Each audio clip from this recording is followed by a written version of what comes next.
In Miller v. HCP, the court considered an attempt to use an implied covenant to impose a duty on a limited liability company's board to maximize all members' profits from the sale of the company.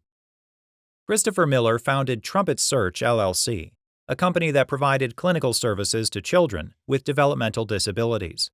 Trumpet caught the eye of HCP Investments, a private equity firm that invested in little-known, high-potential companies. HCP bought the majority of Trumpet's Class D interests.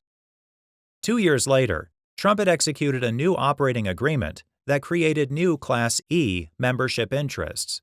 HCP held about 80% of the new Class E units and nearly 90% of the Class D units. The agreement outlined a distribution waterfall that determined members' return on capital investment if Trumpet were sold. First, Class E members would receive distributions in proportion to their contributions up to 200% of their total contributions. Class D distributions followed under the same terms. Members of other classes and Miller were far down on the waterfall. The operating agreement stated that Trumpet members waived all fiduciary duties and that HCP had the authority to appoint a majority of Trumpet's board. The board had full authority to sell Trumpet to any unaffiliated third party.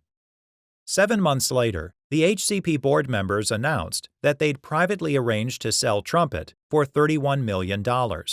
At that price, Class D and E members would receive their 200% return, but Miller and Class A, B, and C members would receive nothing. Miller protested that Trumpet was worth between $50 and $60 million, and a sale on the open market would have resulted in all the members receiving a fair return.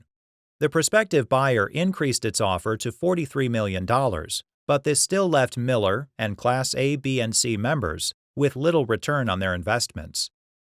Miller sued HCP, arguing that by arranging a sale that failed to maximize profits for all members, HCP had breached its implied covenant of good faith and fair dealing.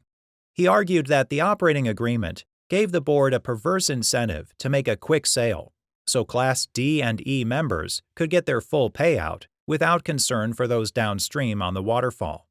He asked the court to order an auction sale to maximize profits for all members. HCP asked the court to dismiss the complaint.